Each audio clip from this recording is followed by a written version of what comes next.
नमस्कार, आप देख रहे हैं रफ्तार मीडिया। मैं आपके साथ प्रियंका मलिक हाजिर उत्तराखंड की तमाम छोटी बड़ी खबरें लेकर खबरों का रुख करेंगे, लेकिन सबसे पहले एक नजर डाल लेते हैं इस वक्त की हेडलाइंस पर। नानकमत्ता में बिरसा मुंडा की जयंती कार्यक्रम में शामिल हुए सीएम धामी। क्षेत्रवासियों को दी बड़ी सौगात, 7 घोषणाओं का ऐलान। कहा, आदिवासी जनजाति समुदाय के कल्याण के लिए हो रहा है काम। बिहार चुनाव के नतीजों से उत्तराखंड कांग्रेस में बढ़ी बेचैनी। 27 के लिए ठोस और मजबूत रणनीति पर करना होगा आत्ममंथन। बीजेपी कर रही कांग्रेस का सूखड़ा साफ करने का दावा। पूर्व मुख्यमंत्री हरीश रावत का बड़ा बयान। मंडुआ से बियर और स्कॉच बनाने की दी नसीहत। बीजेपी का तंज। कहा, हरदा कर रहे पहाड़ी उत्पादों के गलत उपयोग की बात। और राजधानी देहरादून में चैम्बर निर्माण की मांग को लेकर जारी रहा वकीलों का धरना प्रदर्शन। प्रदेश भर के बार एसोसिएशन ने दिया समर्थन। कोर्ट परिसर में रैन बसेरा बनाने का विरोध। हेडलाइंस के बाद बुलेटिन में खबरें विस्तार से।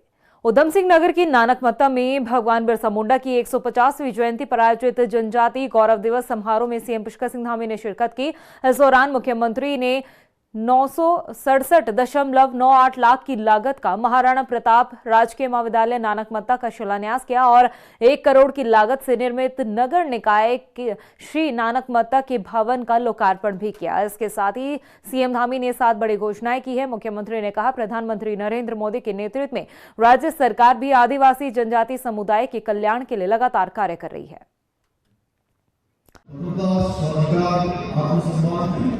ऐसी चेतना समाज में जागृत की, जिसने पूरे जनजाति समाज को एकजुट कर एक नई दिशा प्रदान की। उनके बुलबुलान आंदोलन में न केवल अन्याय और अत्याचार के खिलाफ व्यापक रूप से जनजागरण किया, बल्कि सामाजिक न्याय, समान अधिकार और एक स्वतंत्र और स्वाभिमानी राष्ट्र की परिकल्पना की एक नई दिशा प्रदान। शनिवार को राजधानी देहरादून के दून इंटरनेशनल स्कूल में लिटरेचर फेस्टिवल का आयोजन हुआ। इसका शुभारंभ सीएम पुष्कर सिंह धामी ने किया है। साथ ही लीडिंग लेडीज ऑफ इंडिया पुस्तक का विमोचन किया। इस मौके पर उन्होंने कहा कि साहित्य और लेखन कला को बढ़ावा देने के उद्देश्य से कार्यक्रम आयोजित किया गया। उत्तराखंड सदियों से साहित्य और संस्कृति की उर्वा भूमि रहा है। वहीं महादेवी वर्मा से लेकर रविंद्रनाथ टैगोर जैसे महान साहित्यकारों ने अपने लेखन की जो छाप है यहाँ पर छोड़ी है। आज साहित्य प्रेमी और छात्रों के लिए प्रेरणा बना है। सरकार भी साहित्य के क्षेत्र में कार्य करने वालों को लगातार उनको बढ़ावा देने का काम कर रही है। ये हमारा देवभूमि उत्तराखंड, ये साहित्य का, संस्कृति का एक बहुत ऊर्जा भूमि है, उर्वरा भूमि है। यहाँ पर महादेवी वर्मा जी से लेकर रविंद्रनाथ टैगोर, अनेक हमारे साहित्य के क्षेत्र में बड़े साहित्यकारों ने, बड़े गीतकारों ने, कवियों ने यहाँ पर अपने लेखन किए हैं।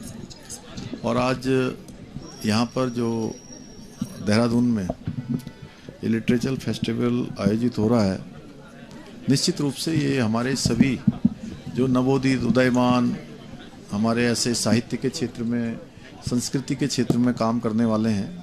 बिहार विधानसभा चुनाव में एनडीए ने भारी बहुमत से जीत हासिल की है, जिसका असर 2027 के विधानसभा चुनाव में उत्तराखंड में जरूर देखने को मिलेगा। प्रचंड जीत से जहां बीजेपी गदगद नजर आ रही है, तो वहीं विपक्ष में खलबली मची है। ऐसे में उत्तराखंड कांग्रेस को एक ठोस और मजबूत रणनीति की जरूरत पड़ने वाली है। रिपोर्ट देखिए। बिहार चुनाव में एनडीए ने हासिल किया भारी बहुमत। प्रचंड जीत से कांग्रेस में बढ़ी बेचैनी। 27 के लिए नहीं किया काम तो बढ़ेंगी मुश्किलें। उत्तराखंड में विपक्ष को करना होगा आत्ममंथन। बिहार चुनाव में एनडीए की प्रचंड जीत से जहां बीजेपी में खुशी की लहर है, तो वहीं विपक्ष में खलबली मची हुई है। बिहार विधानसभा चुनाव का असर दूसरे राज्यों में होने वाले विधानसभा चुनाव में जरूर देखने को मिलेगा। बीजेपी इस जीत को एक बूस्टर डोज की तरह देख रही है, मगर कांग्रेस में बेचैनी साफ तौर पर देखी जा सकती है। दरअसल शुक्रवार को बिहार विधानसभा चुनाव का परिणाम सामने आने के बाद उत्तराखंड में भी कांग्रेस के नेताओं में एक अजीब सी बेचैनी और मायूसी देखी गई, और ये बेचैनी लाजमी है, क्योंकि उत्तराखंड में अपनी सियासी जमीन खोती कांग्रेस के लिए अभी भी संभलने का समय बचा है। 2027 के विधानसभा चुनाव के लिए विपक्ष के पास करीब 15 महीने का वक्त है। अगर इस समय भी कांग्रेस ने एक ठोस और मजबूत रणनीति पर काम नहीं किया तो वो दिन दूर नहीं जब उत्तराखंड में कांग्रेस अपना जनाधार जड़ से खत्म कर चुकी होगी। जो हाल बिहार में कांग्रेस का हुआ, 243 सीटों में से महज 6 सीटें ही कांग्रेस को नसीब हुई है, कहीं वही स्थिति उत्तराखंड में न हो जाए।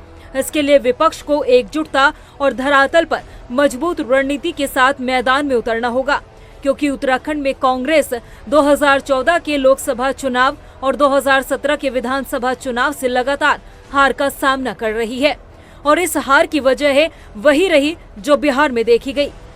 कमजोर रणनीति, एकजुटता की कमी, मुद्दों से भटकाव, खोखले आरोप, संगठनात्मक और नेतृत्व की कमी, यही हाल उत्तराखंड कांग्रेस का है।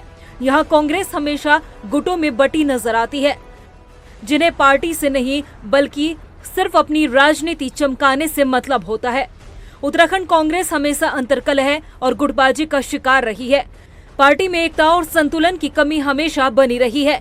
यहाँ तक कि प्रमुख कांग्रेस नेताओं की गैर हाजिरी ने भी उत्तराखंड कांग्रेस का मनोबल तोड़ा हुआ है। कांग्रेस की प्रदेश प्रभारी कुमारी शैलजा, जिन्हें उत्तराखंड की जिम्मेदारी तो सौंपी गई, मगर पिछले 2 सालों में शैलजा महज 2 या 3 बार ही उत्तराखंड आई होंगी। इन तमाम बातों को एक लाइन में रखकर देखा जाए तो कांग्रेस को इन मुद्दों की वजह से ही उत्तराखंड में पिछले करीब 11 साल से हर चुनाव में हार का मुंह देखना पड़ा है। मगर कांग्रेस आज भी अपनी कमजोरी को ढूंढने और उस पर काम करने की बजाय बीजेपी पर ही आरोप लगाती हुई नजर आ रही है।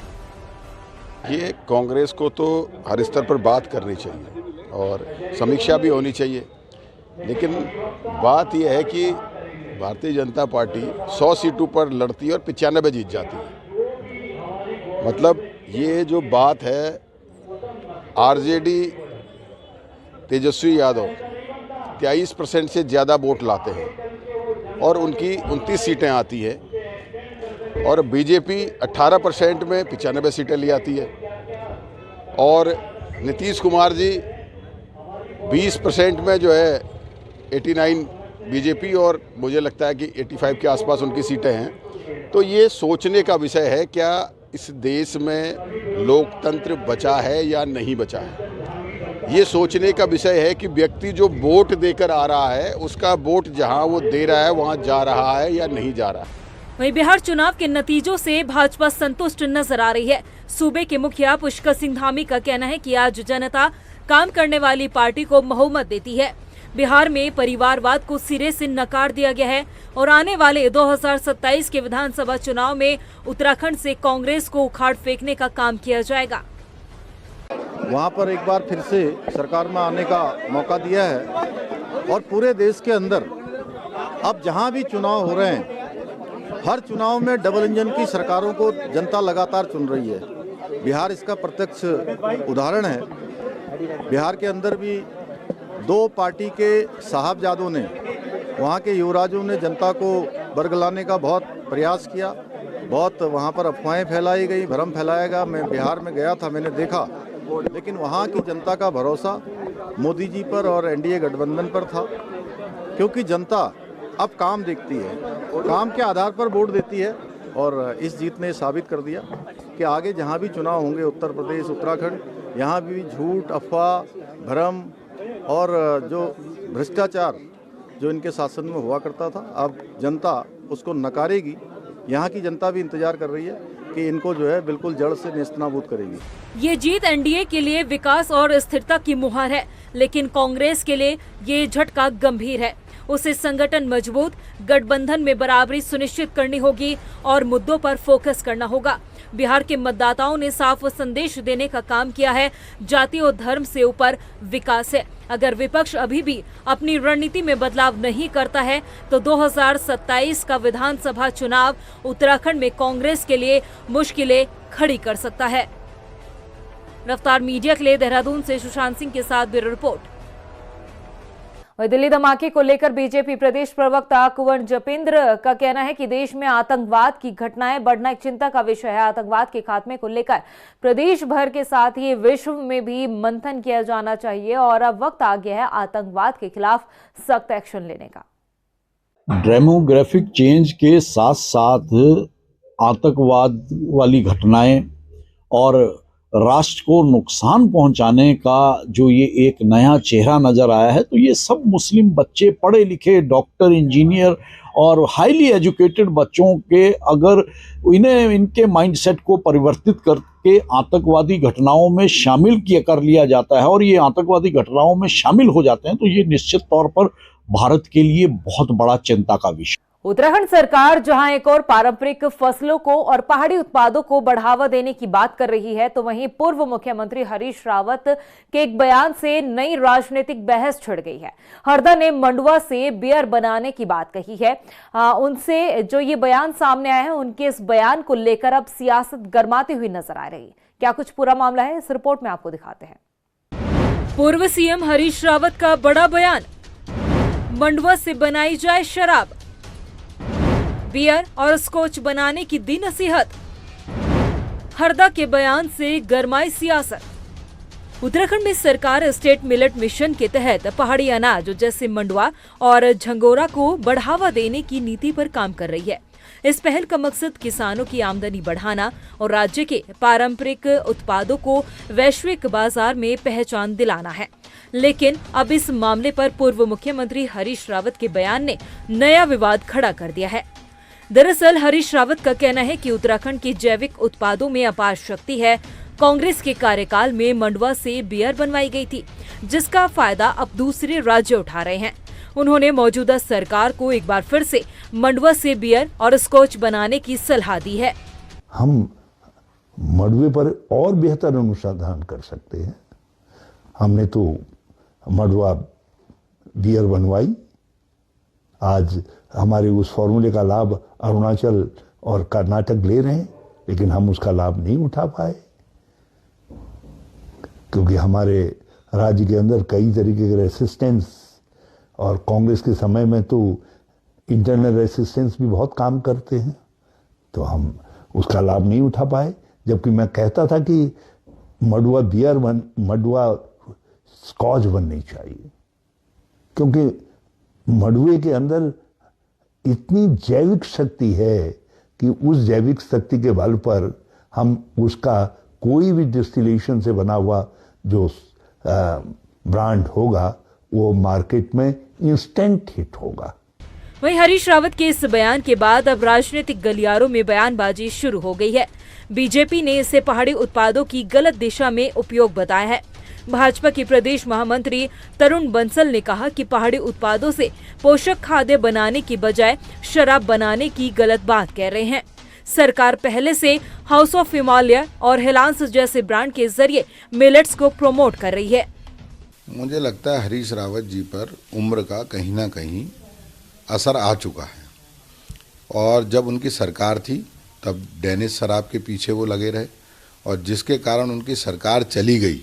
फिर भी मुझे लग रहा है कि उनके अंदर एक बुद्धि नहीं आ पा रही है कि भाई जो हमारे यहाँ के मिलेट्स हैं, जिनको बढ़ा के हम हिमालयास की तरीके से हिलेंस में हम इतना उस प्रोडक्ट को बेचने के लिए, वो हमारे स्वास्थ्य के लिए कितना लाभदायक है, उससे हम खाने का प्रोडक्ट अपने बना रहे हैं, रोटी खाने का प्रयास कर रहे हैं, खीर बन रही है झिंगोरे की, और ये सब करके हम उन मिलेट्स को बढ़ावा दे रहे हैं जिससे कि वो पौष्टिक आहार बने। प्रधानमंत्री जी ने भी इसको बहुत बार कई बार कहा है, माननीय मुख्यमंत्री जी ने भी कहा है, लेकिन मेरे ये समझ में नहीं आता है कि हरीश रावत जी की बुद्धि को क्या हो गया।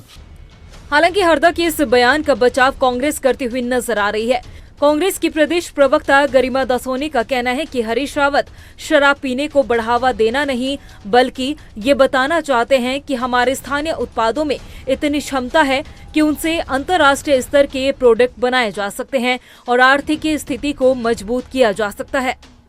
तो कहीं ना कहीं ऐसा हरीश रावत जी ने कतई नहीं कहा कि मडुए से बियर बनाइए और उसकी खपत केवल उत्तराखंड में कीजिए। सबसे ज्यादा बियर जहां पी जाती है वहां हम एक्सपोर्ट कर सकते हैं, यानी कि गोवा में आप देखिए पर्यटक आते हैं, वहां बियर पीते हैं। हमारी इकोनॉमी अगर किसी चीज से सुधर सकती है, आज माननीय हरीश रावत जी के भांग की खेती को बढ़ावा दो, इस बात पर सुबोध उनियाल जी की भी मोहर लग चुकी है, यहाँ के राज्य सरकार की मोहर लग चुकी है। उनकी नीतियों में आप देख लीजिए भांग की खेती से क्या क्या बनाने की बात वो कर रहे हैं। दरअसल हरीश रावत पहले भी भांग की खेती को नियंत्रित रूप से बढ़ावा देने की वकालत कर चुके हैं, जिसे लेकर खूब राजनीतिक बवाल मचा था। और अब मंडुआ से बियर बनाने की बात पर एक बार फिर से बहस लौट आई है कि क्या पहाड़ी उत्पादों का इस्तेमाल रोजगार और प्रदेश की आर्थिक स्थिति में सुधार के लिए होना चाहिए या फिर स्वास्थ्य और पारंपरिक फसलों तक सीमित ही रखा जाए। रफ्तार मीडिया के लिए देहरादून से अशोक कुमार की रिपोर्ट।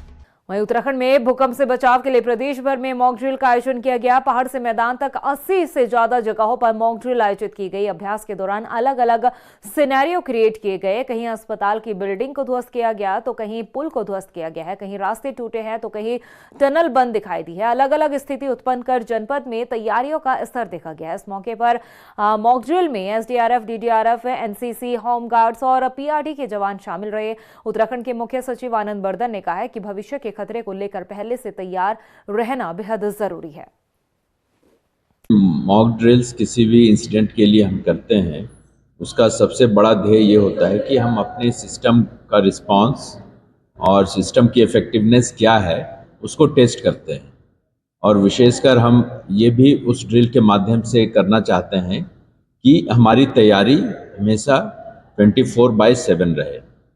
तो समय समय पर हमारा USDMA है और DDMAs हैं, ये समय समय पर विभिन्न इश्यूज़ पे मॉक ड्रिल्स करते हैं। जैसे आज पूरे स्टेट में अर्थक्वेक भूकंप को लेकर के मॉक ड्रिल की गई, इसके पहले फ्लड का मॉक ड्रिल किया गया है। अलग अलग समय पे हम लोग करते रहते हैं। आज हम लोग भूकंप आधारित मॉक ड्रिल का आयोजन किए हैं।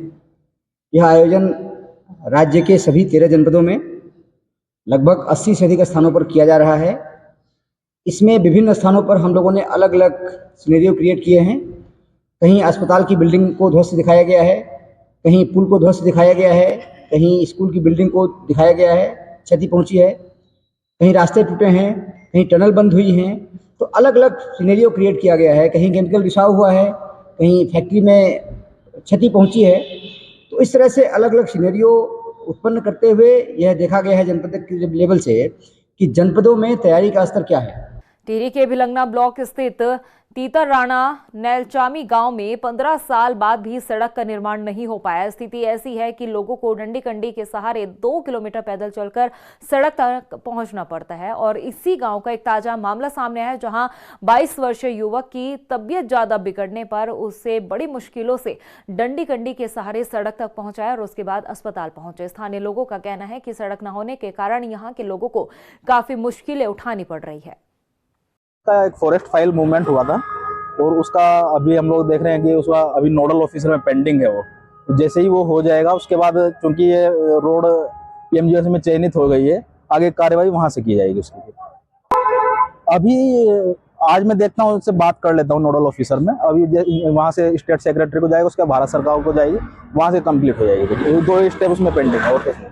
वहीं चौबट्टाखाल विधानसभा के बगड़ीगाड़ गांव में गुलदार के हमले से एक महिला की मौत के बाद क्षेत्र में दहशत का माहौल है। लगातार बढ़ती घटनाओं से ग्रामीणों में आक्रोश है। स्थानीय लोगों का कहना है कि गुलदार के आतंक के कारण बच्चे स्कूल तक नहीं जा पाते। वहीं जिलाधिकारी स्वाति एस भदौरिया ने बताया कि आदमखोर गुलदार को पकड़ने की अनुमति मिल चुकी है। ड्रोन से निगरानी, इसके साथ ही वन विभाग की टीम लगातार गश्त कर रही है। चौबट्टाखाल विधानसभा के विकासखंड पोखड़ा के बगड़ीगाड़ में कल दर्दनाक घटना होने के बाद जो है यहाँ पे बहुत ही दहशत का माहौल बना हुआ है। आप देख रहे हैं कि लगातार जो है पिछले कुछ दिन पहले अलखितु में, बगड़ीगाड़ के एक हेलमेट विलेज अलखितु में जो है एक महिला को जो है बाघ हमला करता है। उससे कुछ दिन पहले जो है दीवानाबूंग में करता है। सिरकोट में 12 सितंबर को जो है एक 4 साल की बालिका को अपना निवाला बनाता है। उससे पहले जो है हलूनी में करता है। उससे पहले एकेश्वर विकासखंड के ढंगसोली में करता है और लगातार घटनाएं बढ़ रही है, लेकिन वन विभाग की तरफ से इस तरह की कोई कार्रवाई नहीं की जा रही है जिससे जो है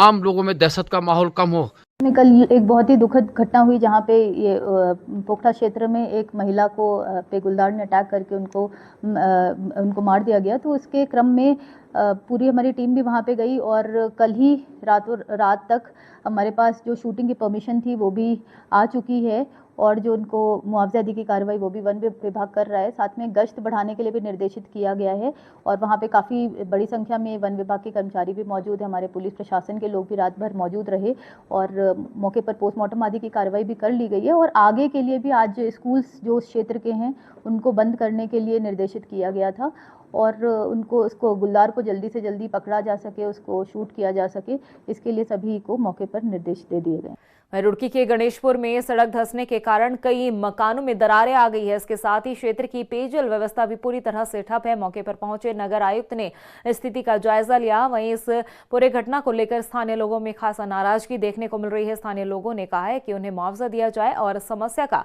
स्थायी समाधान किया जाए। ये गणेशपुर में जो सीवरेज की लाइन गई है नीचे रोड से, उसके कारण काफ़ी दिक्कत हो रही है और सीवरेज लाइन और जो वहाँ हमारी वाटर सप्लाई की लाइन थी, वाटर सप्लाई की लाइन परसों लीकेज हो गई। तो 2 दिन से संबंधित डिपार्टमेंट काम कर रहा है, उसके कारण रोड बैठ गई। रोड के किनारे हमारा नाला जो बना था वो क्रैक हो गया है। तो अभी तीनों डिपार्टमेंट उसमें सीवरेज के जो एई हैं, जल संस्थान के जेई हैं और नगर निगम के जेई लगे हुए हैं, उसका ट्रीटमेंट करवाया जा रहा है। उत्तरकाशी के धनेरी में सड़क निर्माण कार्यों को लेकर उत्तराखंड क्रांति दल के कार्यकर्ताओं ने कलेक्ट्रेट परिसर में एक दिवसीय हड़ताल की है। यूकेडी के केंद्रीय सचिव किरण रावत ने कहा है कि कई गांव आज भी सड़क से वंचित है, जिससे स्वास्थ्य और अन्य सुविधाओं के कारण जो है लोगों को काफी परेशानियों का इन सुविधाओं में सामना करना पड़ता है। उन्होंने सत्ता में रही बीजेपी और कांग्रेस दोनों ही दलों पर विकास कार्यों की अनदेखी का आरोप लगाया है। यहाँ पर जिला प्रशासन से ये जो हमारी उपरोक्त सड़क है, पंचाण गांव दिखतोल मोटर मार्ग और मुसण गांव प्रथम बैंड से बटवाड़ी पुल तक मोटर मार्ग, इसके लिए 4 साल पहले से ग्रामवासी आंदोलनरत हैं। विभिन्न उन्होंने पत्राचार के माध्यम से जिला प्रशासन को कहें, चाहे सचिवालय में कहें, चाहे माननीय मुख्यमंत्री जी को कहें, हर जगह जो है पत्राचार किया गया, शांतिपूर्ण तरीके से अपनी बात रखी गई, क्योंकि सड़क का अधिकार प्रत्येक ग्रामवासी का अपना मूल अधिकार है। और एक तरफ तो कहते हैं कि प्रधानमंत्री ने योजना चलाई है ग्राम ग्राम सड़क योजना, तो आज रजत जयंती होने के बाद भी 25 साल उत्तराखंड राज्य बने हो गए हैं और यहाँ पर सड़क तक गांव में नहीं पहुँचा पाए हैं, तो कौन से विकास का ये गुणगान करते हैं। लक्सर के कंकर खाता गांव की विवादित जमीन में रातों रात स्थापित डॉक्टर भीमराव अंबेडकर की प्रतिमा को प्रशासन ने हटा दिया है, जिसे लेकर स्थानीय लोगों में नाराजगी देखने को मिली। मौके पर पहुंची प्रशासन की टीम का कहना है कि इस जमीन को लेकर 2 पक्षों में विवाद न्यायालय में विचाराधीन है और आदेश आने तक शांति व्यवस्था बनाए रखने के निर्देश दिए गए हैं। न्यायालय में विचाराधीन है, तो दोनों पक्षों को इसके बारे में बताया गया है कि न्यायालय से जब तक डिसीजन ना आए तो यहाँ मौके पे यथास्थिति बना के रखें और दोनों पक्ष ये बात समझ भी गए हैं। तो इनको यही बताया गया है कि जब डिसीजन फाइनल होगा उसी के बाद कुछ यहाँ पर कोई निर्माण कार्य या जो भी करना चाहता है जिसके हाथ में आएगा तो तभी करेंगे। मूर्ति हटा दी गई है, मूर्ति हटा दी गई है अभी फिलहाल और अभी मौके पे यथास्थिति बनी। वहीं सितारगंज के सिडकुल शक्ति फार्म में 40 सालों से रह रहे 15 परिवारों ने न्याय की गुहार लगाई है। पीड़ित परिवारों का आरोप है कि उनकी जमीन पर अतिक्रमण बताते हुए बुलडोजर चलाया जा रहा है। पीड़ित परिवारों ने आरोप लगाया है कि ये कार्रवाई बीजेपी के स्थानीय विधायक और मंत्री सौरभ बहुगुणा की संरक्षण में की जा रही है। आज कल्याणपुर सितारगंज क्षेत्र से हमारे पास परिवार आए हुए थे और ये पीड़ित परिवार है। जैसे भाई ने बताया कि जिस तरह से उनका पीड़ा है कि सरकार से मांग करती है कि उनके ज़मीन के बदले ज़मीन दिया जाए, उनका अधिकार ना छीना जाए। 40 वर्षों से लगातार उस ज़मीन पे रह रहे हैं, लगातार गरीबों के ऊपर जुल्म कर रही है भाजपा सरकार। इस सरकार को समझने की आवश्यकता है कि ये जो गरीब यहाँ पर खासतौर से मैं इनके कह रहा हूँ, इनके विधायक को समझने की आवश्यकता है। जो सौरभ बहुगुणा जी है, जो वहाँ पर बंगाली वोट से चुनाव जीतने का हामी भरते हैं, दावा करते हैं, परंतु जब बंगाली समाज के ऊपर बात आती है तो वो गायब हो जाता है, नदारत हो जाता है। लगातार इस तरह की चीज़ें देखी जा रही है। मैं आपके चैनल को धन्यवाद देता हूँ। आज हम ग्राम कल्याणपुर प्रहलादपुर से ग्राम निवासी है। आज 40 साल से वहाँ निवास कर रहे हैं और खेती बाड़ी भरण पोषण कर रहे हैं। आज आज सरकार द्वारा प्रशासन द्वारा हमें वहाँ से बुलडोजर चला के उजाड़ा जा रहा है। मैं सरकार से निवेदन करूँगा, हम कहना हमने क्या दोष किया, हमको बच्चे पाल रहे, पेट पाल रहे। वहीं टनकपुर के एक निजी स्कूल में 2 दिवसीय Indo Nepal international taekwondo championship का शुभारंभ हुआ। एसडीएम आकाश जोशी ने खिलाड़ियों का उत्साहवर्धन करते हुए कहा है कि ऐसे आयोजन भारत नेपाल के संबंधों को मजबूत बनाने में सहायक है। वहीं लक्सर में दिन दहाड़े एक युवक को गोली मार दी गई है, जिसमें युवक गंभीर रूप से घायल हुआ है, जिसे चिकित्सकों ने देहरादून के लिए रेफर किया। बताया जा रहा है कि आरोपियों द्वारा पहले भी युवक पर फायर किया गया है। मौके पर पहुंची पुलिस मामले की जांच में जुट गई है। जिसके ऊपर फायरिंग हुई थी शिव चौक पे, उसके अपने कार्रवाई कराई थी पुलिस में, पहले रिपोर्ट कराई उसकी, कोई कार्रवाई नहीं हुई। उसके बाद उन्होंने हमें बार बार फोन भी करा, उन्होंने हमारे पास नहीं करा, किसी और बंदे के पास करा फोन, हम बदल लेंगे। आज उन्होंने बदल ले लिया। लड़का अकेला उन्होंने फंस गया यहाँ से, रोड के आसपास कहीं बालावाड़ी चौराहे पे बता रहे हैं, हम लोग मौजूद नहीं थे, लेकिन जो बता रहे कि बालावाड़ी चौराहे पे उसके ऊपर फायरिंग करी, 2 फायर करी इसके ऊपर, एक इसके यहाँ लगी, 7 नंबर की यहाँ लग रही थोड़ी। नैनीताल के अंडर मार्केट पार्किंग के पास एक भारी भरकम पेड़ वाहनों पर गिरने से कई वाहन क्षतिग्रस्त हो गए। गनीमत रही कोई जनहानि नहीं हुई है। मौके पर पहुंची जिला प्रशासन की टीम ने पेड़ को काटकर मार्ग सुचारू कराया। प्रदेश की खबरों में इतना ही, फिर हाजिर होंगे कुछ और खास खबरों के साथ। तब तक के लिए मुझे दे इजाजत, नमस्कार। नानकमत्ता में बिरसा मुंडा की जयंती कार्यक्रम में शामिल हुए सीएम धामी, क्षेत्रवासियों को दी बड़ी सौगात, 7 घोषणाओं का ऐलान। कहा आदिवासी जनजाति समुदाय के कल्याण के लिए हो रहा है काम। बिहार चुनाव के नतीजों से उत्तराखंड कांग्रेस में बढ़ी बेचैनी, 27 के लिए ठोस और मजबूत रणनीति पर करना होगा आत्ममंथन। बीजेपी कर रही कांग्रेस का सूखड़ा साफ करने का दावा।